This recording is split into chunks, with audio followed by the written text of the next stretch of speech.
최근 아스날의 공격력이 정말 물이 올랐는데 오늘 경기도 아스날이 셰필드 유나이티드에게 6대0 엄청나게 큰 점수 차이로 승리를 했어요. 이미 전반전이 끝나기 전에 5대0이라는 스코어가 만들어졌었거든요. 그리고 최근에 아스날의 리그 경기를 보면요, 일단 리그에서만 7연승을 하고 있습니다. 물론 이제 중간에 챔피언스 리그에서 포르투에게 패배를 했던 요 경기가 있지만 리그만 놓고 보면 최근에 6대0 4대1, 5대0, 6대0, 5대0 대량 득점이 계속해서 나오고 있어요. 이러한 흐름은 최근에 아스날 자체가 상대 수비가 밀집해 있을 때 이 밀집 수비를 하나하나 끄집어내면서 공간을 만들고 득점을 하는 패턴이 정말 수준 높게 이루어지고 있어요. 아스날이 어제 경기 기준으로 베스트 11을 최전방에 하베르츠를 두고요, 미드필더 라인에 조르지뉴와 라이스, 이 두 명의 선수가 위치하고 있거든요. 시즌 초반하고 약간 달라져 있죠. 그런데 여기서 아스날이 공격의 방향을 정말 여러 가지로 가져갑니다. 오른쪽에 사카가 있고요, 왼쪽에 마르티넬리가 있죠. 그리고 웨데고르가 약간 오른쪽으로 움직이면서 공격형 미드필더의 역할을 하고, 이때 라이스가 약간 올라오면서 왼쪽 공격형 미드필더처럼 움직이기 시작합니다. 그리고 여기에 더해서 화이트랑 키비오르가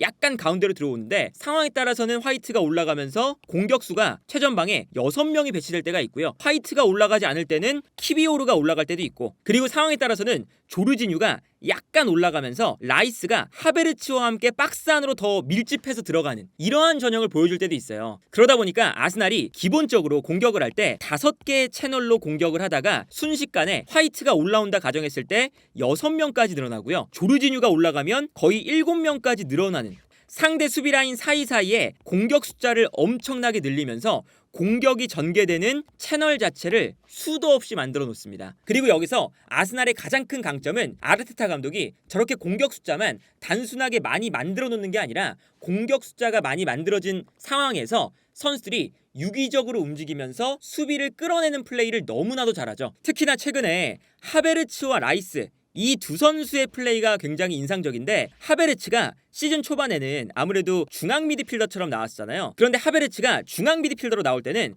미드필더 라인에 있다가 연계 플레이를 이 사이사이 공간에서 하다가 올라가주는 이러한 역할을 맡았거든요. 그런데 이 역할이 하베르츠가 약간 어색해했어요. 최근에는 최전방 공격수 자리에서 오히려 하베르츠가 펄스 9처럼 뛰면서 최전방에 있다가 수비를 끌어냈다가 본인이 다시 침투에 들어가고, 이러한 역할을 하베르츠가 잘 해주고 있고요. 라이스도 마찬가지입니다. 하베르츠가 올라가게 되면서 라이스가 한 칸 높은 지역에 나오고 조르지뉴가 이제 선발로 출전하기 시작했는데, 오히려 라이스가 하베르츠보다 이 미드필더 라인에서의 플레이가 훨씬 더 좋거든요. 라이스가 공격적으로 움직이면서 요 라인 사이사이에서 연계 플레이도 너무 잘해주고요, 올라갔을 때 기본적으로 오프 더블 플레이가 좋다 보니까 움직여주면서 수비를 끌어당겨주고 주변에 있는 선수들에게 공간을 만들어주는 이러한 플레이를 너무 잘해주고 있어요. 그래서 예를 들면 이제 이런 장면이에요. 이 장면만 보셔도 아스날이 오른쪽에 사카, 중앙에 웨데고르, 최전방에 하베르츠, 그리고 라이스, 마르티넬리 플러스 조르지뉴까지 올라와서 공격에 가담해주고 있는 걸 볼 수 있죠. 여기에 대해서 벤 화이트까지 올라가서 공격에 가담할 때도 있거든요. 기본적인 공격 채널이 여러 가지로 형성이 돼 있어요. 그리고 여기서는 어떤 플레이가 나오냐면, 아무래도 웨데고르가 오른쪽 라인에서는 연결고리의 역할을 가장 많이 하는 선수다 보니까 웨데고르에게 수비수들이 쏠리고 있습니다. 근데 여기서 사카가 볼을 잡은 다음에 가운데로 들어오는 조르지뉴를 봐요. 웨데고르가 막히니까 본인이 연계 플레이를 하기 위해서 올라오는 거죠. 그래서 사카가 오히려 조르지뉴에게 패스를 보내주고 본인은 전방으로 뛰어나가기 시작합니다. 조르지뉴가 볼을 받은 다음에 뛰어들어가는 사카에게 연계 플레이를 해주거든요. 그래서 이 장면도 단순히 웨데고르만 있는 게 아니라 웨데고르 플러스 조르지뉴가 도와주기 때문에 조르지뉴가 연결고리 역할을 할 수 있었던 장면이고, 사카가 크로스를 올리는 순간 앞쪽에 있는 하베르츠가 공간으로 뛰어들어가기 시작합니다. 수비수들이 하베르츠를 막기 위해서 뒷공간으로 움직여요. 그런데 옆에 있었던 라이스가 오프 더블 플레이가 매우 좋다고 말씀드렸잖아요. 하베르츠가 뛰어나가는 걸 보고 본인은 이 앞공간으로 들어오기 시작합니다. 사카가 크로스를 올릴 때 어느샌가 라이스가 가운데로 들어와서 슈팅을 하고 있는 걸 볼 수가 있었죠. 물론 이 슈팅이 수비수의 몸에 맞고 튀어나오긴 했지만 이런 장면들이 얼마나 아스날이 여러 가지 공격 패턴을 보여주면서 들어가는지 한눈에 볼 수 있는 장면이고, 상대 수비를 둘러싸고 있기 때문에 볼이 흐르면서 사카가 슈팅을 했거든요. 그리고 이게 골대를 맞으면서 나온 걸 다시 마르티넬리가 슈팅을 하고, 그러면서 볼이 약간 뒤로 흘러요. 얼마나 아스날이 경기장 전체를 본인이 둘러싸면서 상대 수비를 안으로 몰아세우고 있는지를 볼 수가 있죠. 그러다 보니까 볼이 흘러나왔을 때도 이 볼이 셰필드 유나이티드 볼이 아니라 아스날 볼이 되면서 아스날이 다시 공격을 시작할 수가 있어요. 그만큼 아스날이 경기장 중앙과 좌우 측면, 이 경기장 넓은 지역을 둘러싸면서 여러 방향으로 공격을 하기 때문에 공격이 끝났을 때도 모든 선수들이 몰아세우면서 압박을 할 수가 있는 거거든요. 이 오른쪽 라인에서 사카가 공간으로 침투해 들어가면서 크로스 올렸잖아요. 근데 이 패턴도 아스날이 하나가 아닙니다. 정말 다양해요. 이번에는 사카가 가운데로 들어오고 있습니다. 그리고 웨데고르가 요 라인 사이로 들어가고 있죠. 뒷공간에서 이번에는 벤 화이트가 사카의 뒤쪽으로 오버래핑을 하기 시작해요. 그리고 사카가 안쪽으로 들어오다가 웨데고르에게 패스를 보내주거든요. 그럼 웨데고르가 볼을 받아서 뛰어들어가는 벤 화이트에게 연결을 해줄 수가 있는 거죠. 그래서 요 3자 패스가 정말 예술적으로 들어갑니다. 그래서 이 장면을 보면 사카가 가운데로 들어오다가 웨데고르에게 패스를 보내주고 웨데고르가 볼을 받아서 뛰어올라가는 벤 화이트에게 연계 플레이를 해주는 장면이죠. 벤 화이트가 이번에는 가운데 있는 선수에게 크로스를 올려주는 이런 장면도 나오고요. 반면에 이 장면을 보시면 또 달라요. 웨데고르가 중앙 지역에 있다가 순간적으로 더 안쪽으로 들어가 줍니다. 왜 안쪽으로 들어가 주냐면 본인에게 붙어있는 수비수들을 안쪽으로 끌어당기는 거예요. 그렇게 되면 측면에서 사카가 웨데고르가 중앙 지역으로 수비수를 끌고 가다 보니까 넓은 공간에서 1대1 드리블 돌파를 할 수 있는 여유가 생기게 되죠. 그래서 이 장면은 오히려 웨데고르가 연계 플레이를 하기 위해서 다가가지 않고 사카의 드리블 능력을 발휘할 수 있는 공간을 만들어준 거거든요. 그래서 이 측면으로 사카에게 패스가 넘어갑니다. 그리고 사카가 여기서 본인의 1대1 능력을 살려서 공간으로 뛰어들어가기 시작하죠. 그러니까 이 장면도 보시면 웨데고르가 괜히 연계 플레이를 한다고 요 공간에 들어가 있으면 오히려 사카의 드리블 돌파를 할 수 있는 공간을 줄어들게 만드는 행위잖아요. 그래서 웨데고르가 뒤에 일단은 빠져 있는 거죠. 그리고 여기서 사카가 이 넓은 공간을 충분히 활용하면서 돌파에 성공을 해서 크로스, 그리고 이 크로스가 셰필드 유나이티드의 수비수의 발에 맞고 들어가면서 자책골이 나오는 장면을 볼 수가 있었습니다. 또 이 장면은 왼쪽에서 풀어나가는 패턴이 또 달라요. 이 장면을 보시면 사카가 조금 안쪽으로 들어와 있고 이번에는 벤 화이트가 약간 측면으로 나가 있고요. 웨데고르가 중앙에 있는데 여기서 상대 수비가 워낙에 밀집해 있다 보니까 공간이 별로 없는 상태거든요. 여기서 이제 아스날이 수비수들을 하나 둘씩 끌어내는 움직임을 가져가기 시작합니다. 그러니까 기본적으로 아스날이 전체적으로 공격 숫자가 엄청나게 많기 때문에 이 많은 공격 숫자를 그냥 전방에 가만히 서 있게 하는 게 아니라 계속 움직이게 만드는 거거든요. 웨데고르가 중앙 지역에 있다가 살짝 뒤로 빠져요. 그리고 벤 화이트와 사카도 약간 뒤로 빠집니다. 그러면서 수비수들을 전체적으로 약간 물러나게끔 만들면서 요 안쪽에 공간을 만듭니다. 웨데고르가 살짝 뒤로 나오니까 수비수들이 약간 빠져있죠. 그리고 사카와 벤 화이트도 살짝 빠지니까 수비수들이 뒤로 물러나고 있어요. 그 순간 요 라인 사이에 라이스가 움직일 수 있을 만한 공간이 생깁니다. 그리고 이 공간으로 라이스가 가운데로 들어와 주면서 이 공간을 쓰기 시작하죠. 그러니까 이것도 보시면 라이스가 이 전 장면에서는 하베르츠의 왼쪽에 있었어요. 근데 하베르츠가 수비수들을 붙잡고 있으니까 본인이 가운데로 들어오면서 아까 웨데고르랑 벤 화이트, 사카가 만든 요 공간 안으로 들어올 수가 있는 거거든요. 측면으로 약간 나오면서 사카가 뛰어들어가고 뛰어들어가는 사카에게 웨데고르가 패스를 보내줍니다. 요 공간으로 컷백이 들어오는 거죠. 그래서 라이스가 사카가 공간을 만들고 뛰어들어갈 때 웨데고르가 빠지면서 만드는 이 공간에서 침투에 들어가기 시작하고요. 이 침투에 들어가는 공간으로 사카가 컷백, 여기서 라이스가 득점을 만드는 걸 볼 수가 있습니다. 정말 밀집 수비를 거의 10명이 하고 있는데 이 10명이 하는 밀집 수비를 아스날이 웨데고르, 사카, 벤 화이트가 뒤로 물러나면서 공간을 만들고요. 그 공간으로 라이스가 들어오면서 이 공간을 쓰고 거기서 이제 측면을 무너뜨린 다음에 컷백이 와서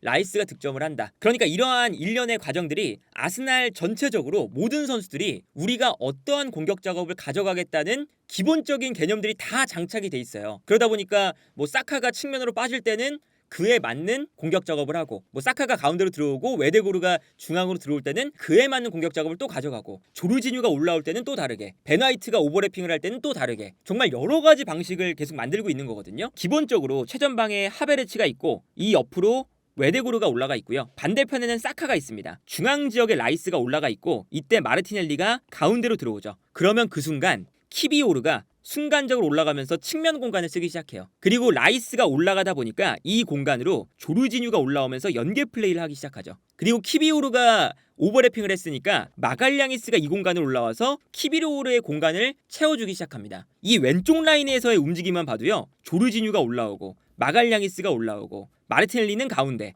키비오르는 오버래핑, 라이스는 한 칸 올라가면서 박스 안에 들어가는 이 움직임 자체가 정말 기계적으로 움직여지거든요. 그리고 여기서 워낙에 요 앞선 라인에 공격 숫자가 많다 보니까, 그러니까 공격을 진행할 수 있는 채널 자체가 많이 만들어져 있다 보니까 순식간에 상대 수비수보다 아스날의 공격 숫자가 많아지는 걸 볼 수가 있죠. 요 장면에서 조르지뉴가 올라와서 앞쪽에 있는 마르티넬리에게 패스를 보내줍니다. 그리고 마르티넬리가 여기서 조르지뉴의 패스를 받은 다음에 아무래도 조르지뉴에게 수비수가 달려 들어가니까 뒤쪽에 있었던 라이스가 요 공간으로 또 뛰어 들어가요. 뛰어 들어가는 방향 자체가 워낙 다양한 거죠. 그래서 뛰어 들어가는 라이스에게 연계 플레이를 해줍니다. 그리고 라이스가 이 측면 공간을 무너뜨리고 볼을 받은 다음에 크로스를 올릴 때 하베르츠가 앞으로 뛰어 들어가고요. 수비수가 하베르츠를 따라 움직이죠. 뒤쪽에도 이미 웨데고르와 사카, 공격으로 뛰어 들어갈 수 있는 선수의 숫자가 2명이나 있고 공격의 채널이 일단 2개가 형성되어 있는 거잖아요. 그래서 하베르츠가 이 공간으로 뛰어갈 때 이번엔 웨데고르가 요 앞쪽으로 뛰어갑니다. 근데 웨데고르가 뛰어 들어가지 않는다면 사카가 여기로 뛰어 들어갈 수도 있었겠죠. 웨데고르가 뛰어 들어가면서 하베르츠가 정말 절묘하게 볼을 흘려주고 웨데고르가 득점을 하는 장면을 볼 수가 있었어요. 그러니까 이 장면도 하베르츠가 그냥 볼을 흘려준 게 아니라 본인의 뒤에 웨데고르든 사카든 우리 선수가 자리를 잡고 있다라는 것을 명확하게 알기 때문에 여기서 하베르츠가 볼을 자연스럽게 흘려줄 수가 있는 거거든요. 그러니까 이 득점 장면도 그냥 나온 게 아니라 얼마나 아스날이 이 공격의 방향을 5개, 6개, 7개까지 만들어 놓고 이 선수들이 내가 이 공간에 위치하면 내 오른쪽에는 누가 있고 내 왼쪽에는 누가 있고 이 머릿속에 구상들을 모두가 함께 하고 있는 거죠. 이 장면은 웨데고르가 중앙에서 볼을 잡고 있는 장면인데 웨데고르가 볼을 잡을 때 중앙 지역으로 라이스와 하베르츠가 뛰어가기 시작합니다. 뛰어가면서 수비수들을 중앙 지역에 쏠리게끔 만들어요. 그러니까 이게 라이스가 미드필더 라인에 있다가 순간적으로 올라가면서 공격 숫자를 2명으로 늘려주고 그러다 보니까 상대 수비가 라이스를 따라갈 수밖에 없는 거거든요. 반대편이 넓은 공간에 마르티넬리가 넓게 움직일 수 있는 공간이 형성되죠. 그래서 웨데고르가 이 공간으로 스루 패스를 넣어줍니다. 마르티넬리가 정말 좋은 공간에서 볼을 잡기 시작하는데 볼을 잡자마자 어떤 모습이 나오냐면 마르티넬리가 볼을 잡을 때 하베르츠와 라이스가 뛰어가기 시작해요. 그리고 여러 군데에서 동시다발적으로 뛰어나가니까 상대 수비수들이 당연히 이 선수들을 막기 위해서 부산하게 끌려 들어갈 수밖에 없습니다. 약간 뒤로 빠져 있었던 사카가 요 공간으로 뛰어가는 거죠. 마르티넬리도 뛰어 들어오는 사카에게 패스를 보내주고 사카가 이 안쪽에서 슈팅을 만드는 걸 볼 수가 있었습니다. 정말 여러 장면들을 계속 보여드렸는데 이 여러 장면들이 얼마나 아스날이 한 팀으로서 움직이는 플레이가 잘 나오고 있는지를 명확하게 보여주는 장면들이에요. 그러니까 그만큼 아스날 자체가 얼마나 좋은 팀이고 공격의 완성도가 시간이 가면 갈수록 높아지고 있는지를 보여주는 장면들인데 여기서 이제 아스날의 약간의 단점은 이게 있습니다. 아스날과 맨시티의 가장 큰 차이점이라고 할 수가 있는데 최근에 맨시티가 대량 득점했던 경기 중에서 홀란드가 5골을 넣은 적이 있어요. 그러니까 맨시티는 기본적으로 여러 선수들이 득점을 하지만 그 중에도 가장 많은 득점을 하는 한 명의 선수 홀란드가 있죠. 결정력이 가장 좋은 선수가 있잖아요. 그런데 아스날은 그런 선수는 좀 부족해요. 골고루 모든 선수가 막 득점을 하고 있는데 정말 위기의 상황에서 결정적인 상황에서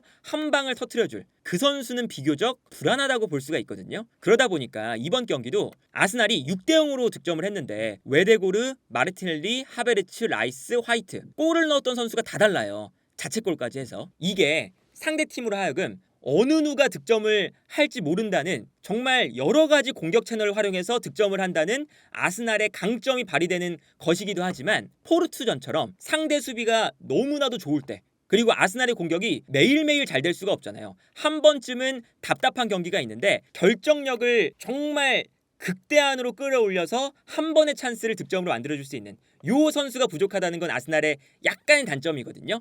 다만 최근 아스날의 기세는 득점력 있는 공격수가 없어도 너무나 공격 패턴이 다양하고 화려하고 이 조직적인 측면이 너무 좋기 때문에 여러 군데에서 득점을 하는 이 패턴 자체가 너무 잘 굴러가고 있어요. 그러다 보니까 아스날이 프리미어리그에서도 우승 경쟁, 챔피언스리그에서도 지금은 16강이지만 포르투를 이기고 올라간다면 이 기세를 계속 이어나갈 수 있는 분명한 저력이 있거든요. 그래서 아스날이 이 화려한 공격 패턴을 가지고 어디까지 올라갈 수 있을지 이번 시즌 어떠한 결과물을 만들어낼 수 있을지가 너무나도 궁금하지 않나 싶네요.